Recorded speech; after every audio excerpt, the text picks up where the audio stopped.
back to Cricket for Americans. Nick here. Gabe, the Night Watchman. And we are here for kind of a special type of reaction. It's going to be a two-part reaction. And we're looking at a documentary called Underarm, the ball that changed cricket. And this documentary came out in 2018, I believe. And it's about 43-minute documentary. We're going to react to it into two parts.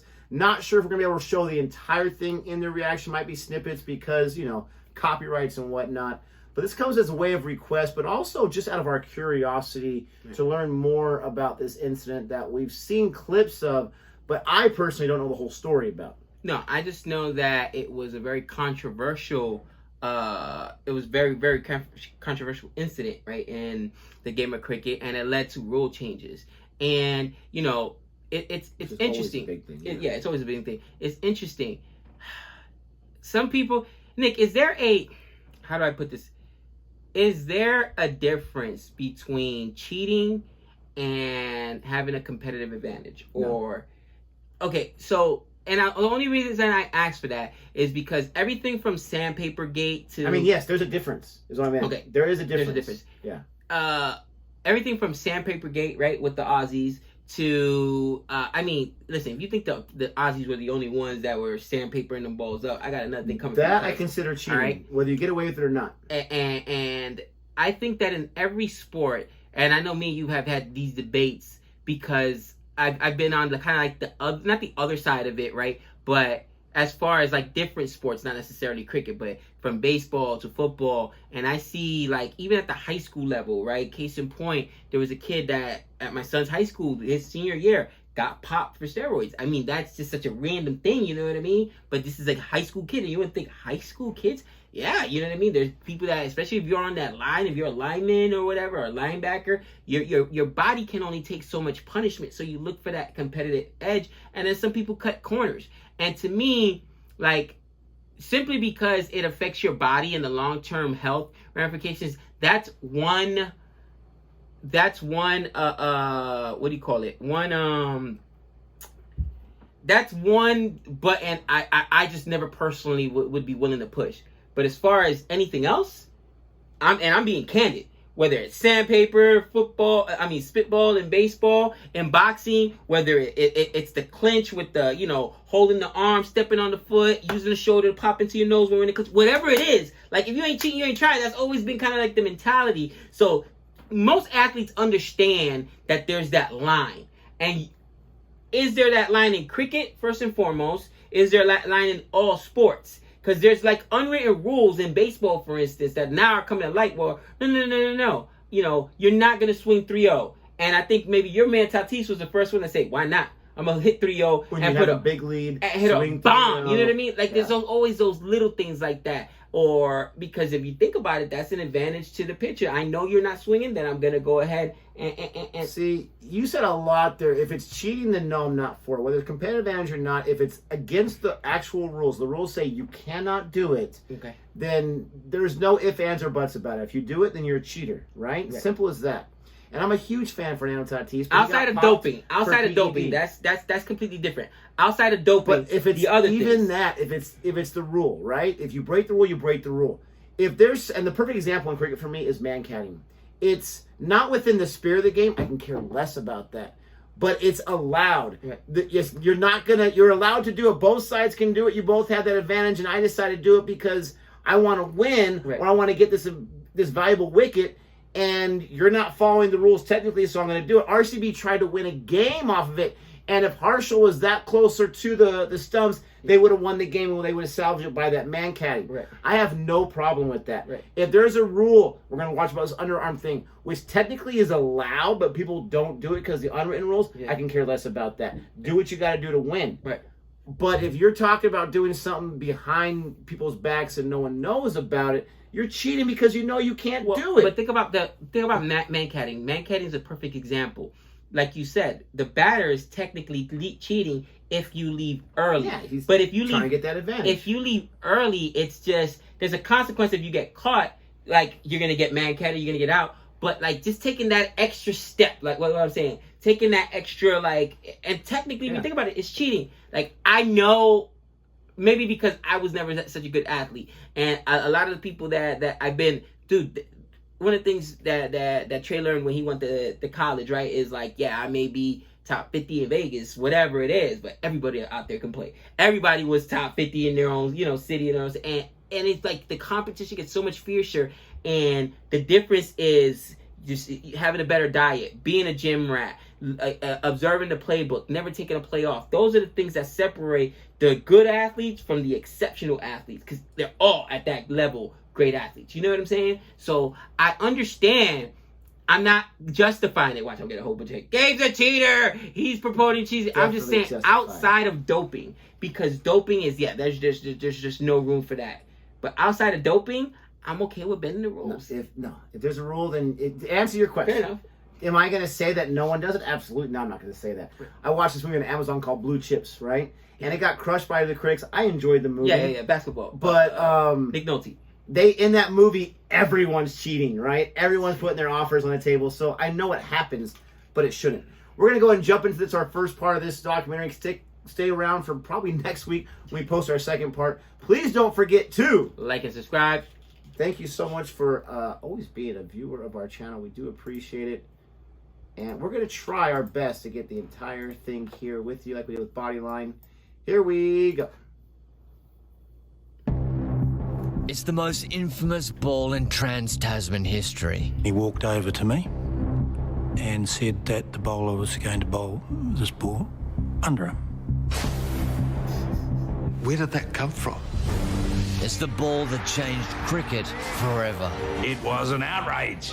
It's Big Brother just pounding Little Brother back into the ground again. We got an education that day in the lines that you were prepared to go right up to. I won't say the word cheat. Turning Australia's greatest hero into its greatest villain. I described Greg Chappell's actions as an act of cowardice. I don't think I was fit to captain Australia on that occasion. To be brother and brother involved in that incident, man. Two brothers. It's one of the worst things I have ever seen. That's not the Aussie way. One ball that nearly 40 years on continues to divide us. That's a disappointing finish. Disappointed Brian McKechnie, the crowd boo. And it's all over. Dude, listen to them, they're loud. The kids started jumping the fence and running out, and this young girl tugged on my shirt sleeve, and I looked down at her and she was looking up at me and she said, "You cheated." At that moment, I thought that this might be a bit bigger than I'd even imagined. Wow. When a little kid calls you out, I don't know why. It just because they're honest, they're innocent. Sure. They have no other agenda. Pounded down like a machine. Pasco's making divots in the green. In the summer of '81, cricket was riding a new wave. For the first time, games were broadcast live across the Tasman. The World Series Cup circus had come to town. Might be close. There's an appeal there. Kerry Packer came along. All by tracksuits. He knew that live sport was the best product that he could have. So the more cricket he could get on TV, the better. Now they're coming out in poo brown, whatever it was. It was a shocker. And we were canary yellow or a green stripe or something like that. The one-day international went forth and multiplied, and the personalities became giants in their time. It brought a totally different audience to the game. The stadiums were packed. No one was sure how much cricket people could play, and they were determined to find out. When they advertised it on TV the night before, tomorrow at the SCG, Kiwis are taking on the Aussies. The razzmatazz of cricket was underway. Come and watch. Come on, Aussie, come on. Slow delivery, Marsh under it. I think we sang it. Is that catchy? That'll be four. It was the endless summer of cricket, with Australia and New Zealand tied 1-1 in the finals of the World Series Cup. Melbourne came to a standstill for the crucial third game. A huge crowd poured into the world's biggest cricket arena. I love it. They're bringing the coolers in. Conditions absolutely marvellous. There's not a cloud in the sky. Final series, the best of 5, and the teams 1-1 as they came to the Melbourne Cricket Ground today. Oh, look at that. That's cool on the back of the picture. The MCG is a massive, massive crowd.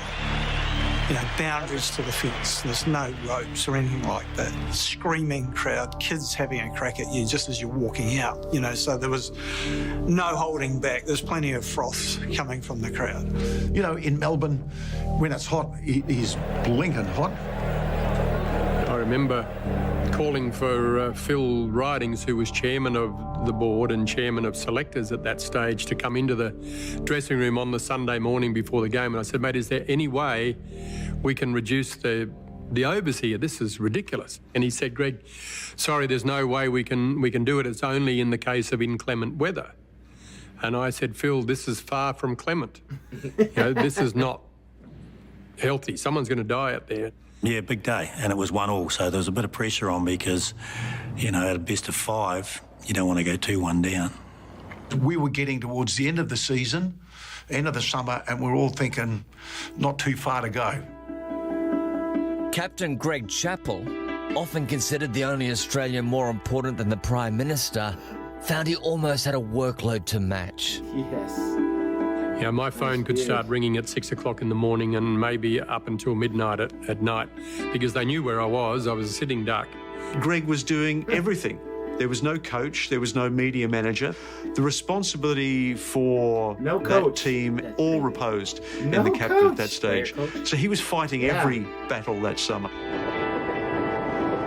Winning the toss and choosing to bat, Chappell was fighting not just the New Zealand attack, but the conditions. This was the second game in 2 days, and the MCG pitch was just another problem for the Australian captain.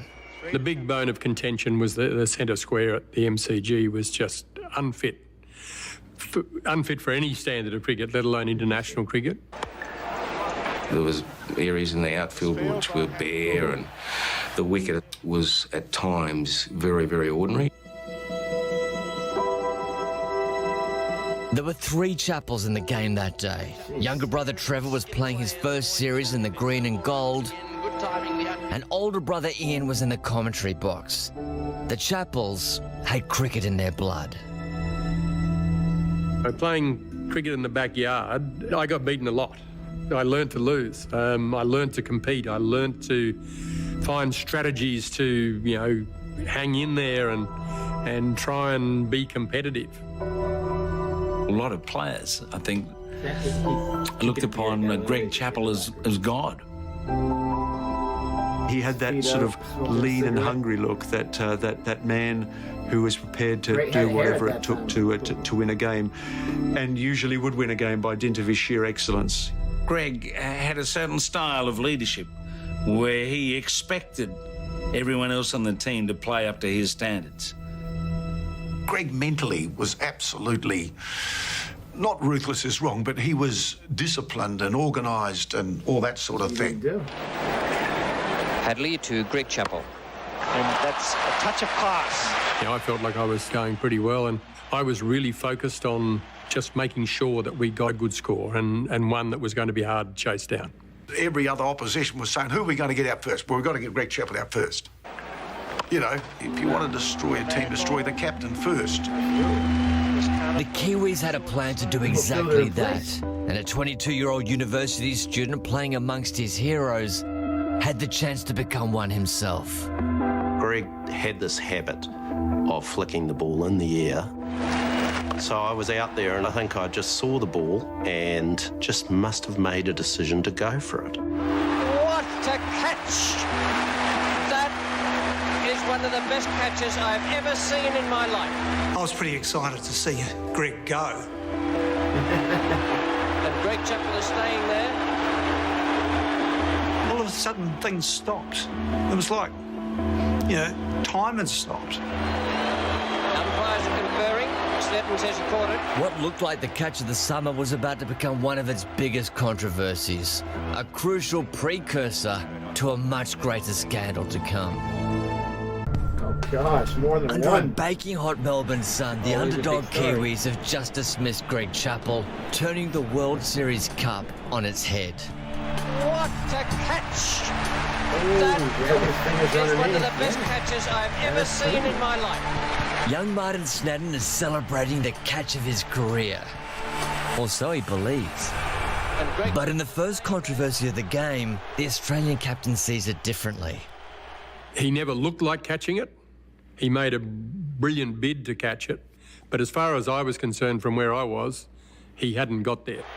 I'm only 22 and he's one of the world's best players. I just sort of said to him I did catch it. I've got to say I was in a unique position there because I was right there in his face sort of thing.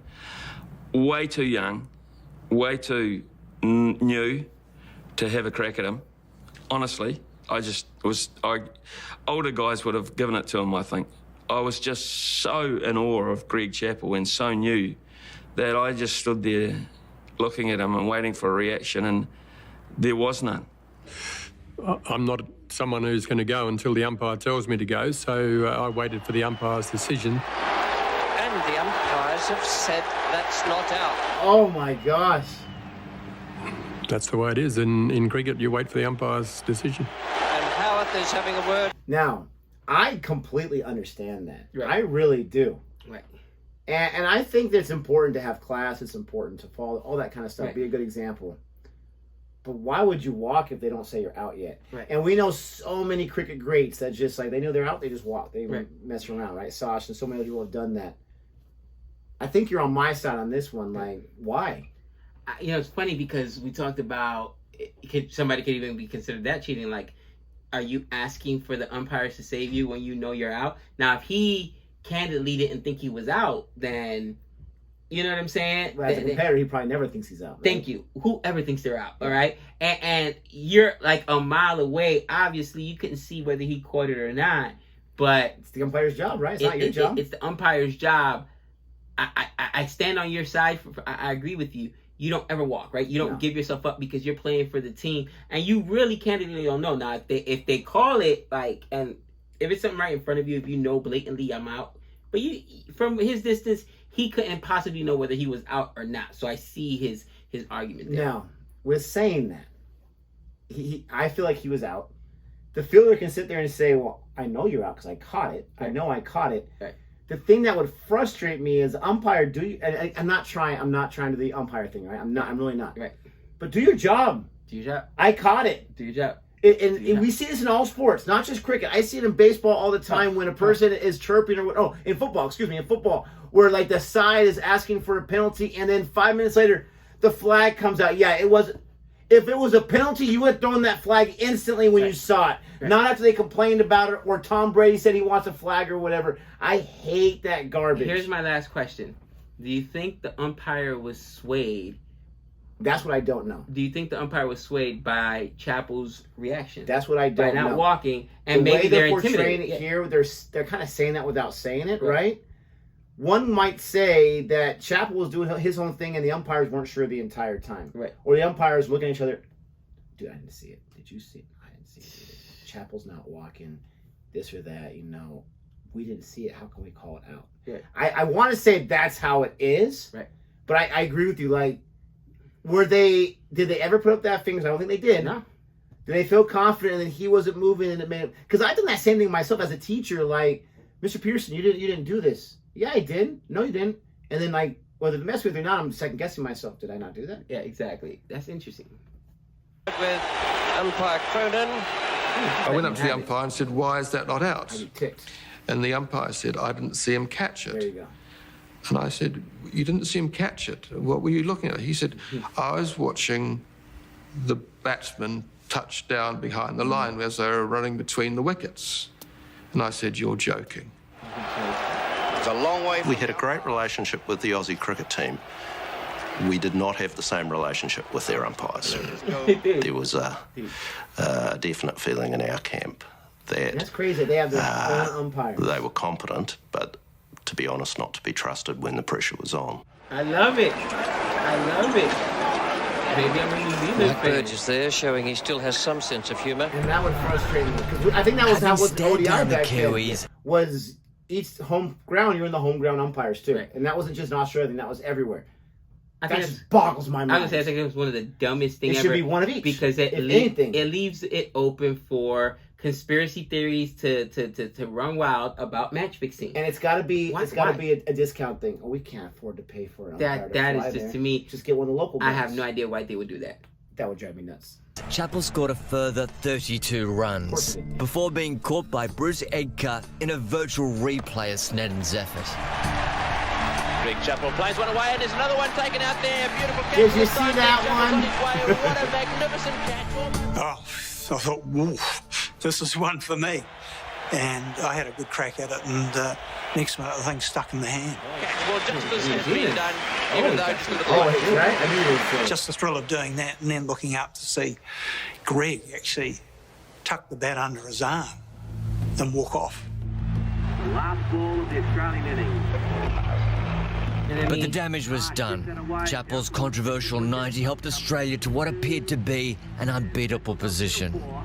So the Australian total 4-4. Want to say something? I was just thinking to myself, is he known for not walking? Like, maybe that was... He said himself, I'm not one to walk until they put that finger in the air. Yeah, well, right there, though, the guy caught him and he walked. Yeah, because obviously the finger went. Because they obviously probably saw that when they put the finger up. So I don't think he's saying I'm going to fight with you on it, but unless put that finger up, why am I going to walk? Okay. As opposed to other guys, they just walk before the finger. Yeah, no, I'm not. I guess you're out. Gotcha. 230. We've seen Marnus do that before, right? That was a good score at the MCG, yeah, definitely. You know, 230, 240 was a defendable score. See, I'm thinking that's a low score. Shouldn't get beat. So New Zealand 236 to win. Here's Dennis Lilly now in the first over. He's bowling to right. Walking out into the cauldron of the G, opener Bruce Edgar knew the Kiwis All these were guys up are in against it. impeccable shape. Right? He was going to have to play the innings of his life. John Wright and I walked out together and we're going, oh, it's noisy already. And people banging on the sideboards. And really, they wanted us pretty quickly. They didn't want any resistance. And we thought, well, we better do something about it. It's in the air, but it's safe. Well struck. It's just what New Zealand needed at this stage. With the temperature now in the 40s, the young left-hander set about making the Aussies work in the punishing heat. The boundaries were huge, and it just seemed forever. You know, you've hit it, and the ball's running, and it's still running, and it's still running. That's a good shot. The Australians, they made 235. You thought there was absolutely no way that New Zealand is going to be able to catch that. But then things turned around. It's a fine shot. That could be 4 right outside the My reach of the word, field. New Zealanders starting to pick up their run rate. We were getting frustrated by the fact that we couldn't seem to not only not get him out, but we weren't able to slow him down from scoring. Well, he's got that one away, and He it's still seemed to be able to work it into the gaps, and you know, he always ran well. He always ran hard.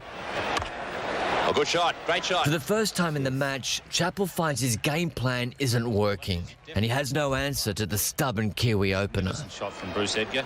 Bruce Edgar, who was, of course, my great sort of spontaneous hero that summer, batted absolutely superbly. You know, it was a demonstration of the old-fashioned art of one-day batting. He manoeuvred the ball beautifully around the field.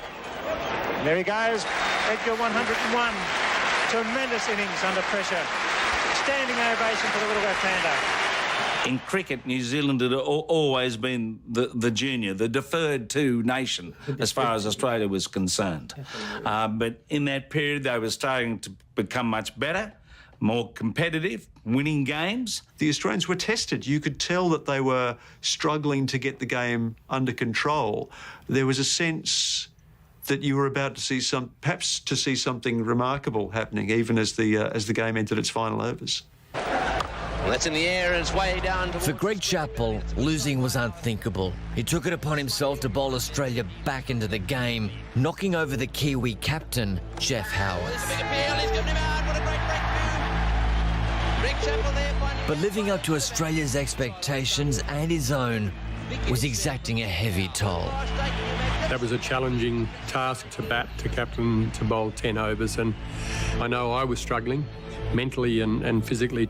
I was struggling to sleep. I was struggling to eat, and you know, it was starting to really affect my ability to perform. But you know, I've always been a strong-willed character, I suppose. So I just kept pushing myself and pretending that it wasn't an issue. But obviously it was an issue because it all bubbled up on the MCG on February the 1st.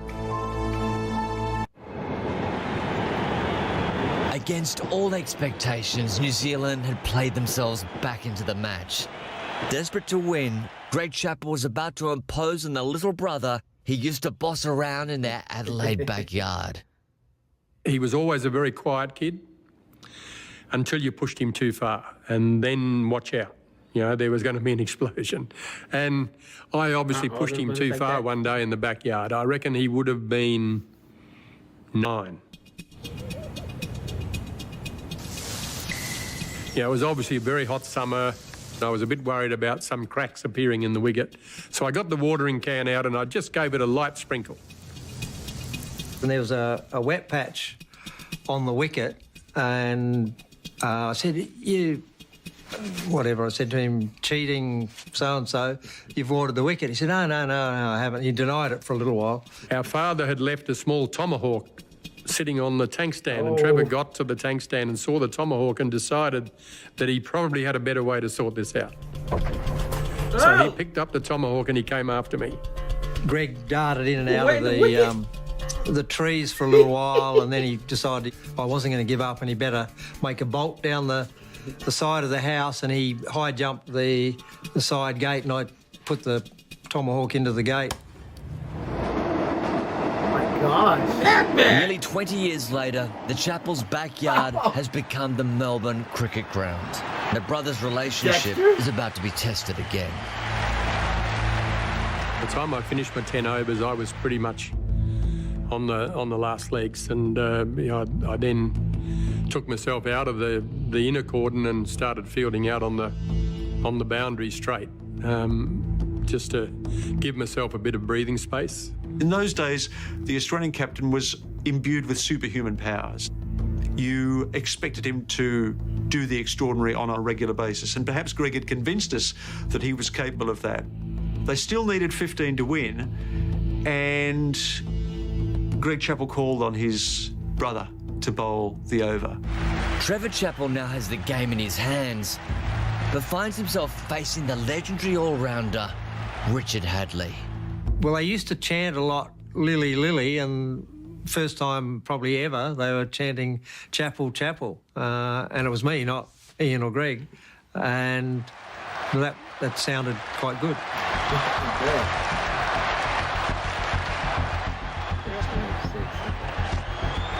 He's hit that and he's hit it well. It's going to Max Walker. And that's 4. My, what a start. Wow. And that was just an absolutely classic Hadlee shot. He just boomed it, bang. And I thought, well, that was a great shot. Next one, hopefully, do the same again. Well. Dear, oh dear. It was such a crucial moment. How many times did you see that? I have to say, I've never seen the umpire put his finger up so fast. Yeah. With Hadlee gone, Trev has Australia on the cusp of victory. But the contentious LBW leaves the Kiwis feeling robbed. LBW himself. To be given out like that when he was probably our best bet of winning the game, because he could have hit the ball over the boundary, that really got up my goat. New Zealand's hopes now lie with one of their greenest players, 23-year-old wicketkeeper Ian Smith, in his first season of international cricket. I remember sort of feeling, wow, here's a chance to do something. Here's a chance to be perhaps a hero. Well, what a pressure out there. Fieldsman everywhere. He hit it well. Go for 2. I wasn't experienced enough, in all honesty, to think about where can I hit this ball for 4. No helmets. In my mind, I'm thinking singles aren't enough. Singles won't win it for us. So if it's there to hit, you have to hit it. He's hit that, and that's runs. It's at least 1. He'll probably go for the second and test him out. He's going. He's made it. He's home. What a great effort. Ian Smith, crowd is stunned. Fine running between the wickets. Tremendous courage. Trevor Chappell, the bowler. 52,000 people in front of their seats. Bowled him out. There you go. My immediate emotion was I'd lost the game. I had the chance to win it for us and I couldn't do it. I could have changed history, but I didn't. With 1 ball to go, the best the Kiwis can hope for is an unlikely tie. Batting at number 10 is an inexperienced All Black double international. Brought into the team as injury cover, Brian McKechnie is now expected to perform a miracle. And New Zealand's only hope now is a 6 off the last ball for a tie. And McKechnie comes out, and from what we've seen, as I said, he couldn't hit the skin off a rice pudding. Built like Tarzan, bats like Jane. He's not going to hit it anywhere at all, McKechnie. So I'm thinking, home and hosed, they need 6. If he goes for a big wango, it's got to go over mid-wicket, and that's the longest boundary. It's over 100 metres. It'd be at least 100 metres or more, and he's got to clear the fence. I knew what was required at that point. Long walk from the dressing room to the middle of the Melbourne group, yeah? And while I'm walking out there, I'm thinking now, shortest boundary straight over the bowler's head. So I'm thinking, that's where I've got to try and hit it. That's when I noticed Greg still sitting on the ground with his knees sort of up, and as I'm walking back to my mark, he gets up and heads towards my bowling mark. I don't know that I was necessarily thinking about much at all, and all of a sudden this bright idea came to mind, and it was, you know what, I've had a gutful of this. You know, the whole thing that's been rolling on now for, well, a couple of years since World Series cricket, but had been going on for a number of years before World Series cricket. These people aren't listening, and I'm just about fed up with it. I wonder if they'll take notice of this. And I walked up to Trevor and I said to him, how are you bowling your underarms? His eyes rolled back in his head and he said, I don't know. And I said, well, you're just about to find out, because that's what you'll be bowling. Following his brother's orders, what Trevor Chappell is about to do will divide two nations and change cricket forever. So when he says his little these brother people aren't faces listening, off against who's an he old... talking about? Is he talking about the Cricket Australia themselves, the umpires, when he's talking about it was too hot out there because he did ask for lowering the overs? Because obviously he walked in there, and I get it gives more context. Him thinking to himself like, yo, it's way too hot. Way too hot. We have to lower the... So this was obviously as a sign of protest. So again, context matters, right? Context matters. But and even then, when he says that these people aren't listening, who do you think he's referring to? I'm assuming like the selectors. I'm assuming the people that are running Australia cricket. I don't think he's talking about like his players. Like they're not playing the way I want them to. That's why we're in this close of a game. I'm assuming it's that. This is, you guys are gonna hate me, but this is a perfect time dramatically for us to pause and carry on part 2 next time. But let me just tell you this. And I know there's so much controversy about this. I'm not gonna try to take like a hot take. It's weak sauce, okay? They need 7 off 1 to win, so they need 6, or 6. You need 6 just to tie it, right? And he's so afraid of that 6 from the number 10 or 11 hitter, whatever it was, that he's going to do the underarm just to make sure they can't get anything. Like, you're definitely not going to get a 6 off that, right? So, and it's interesting how he said, how is your underarm? So it was a thing. It's like man-catting where it just wasn't the spirit of the game. But either way, like, that's weak sauce.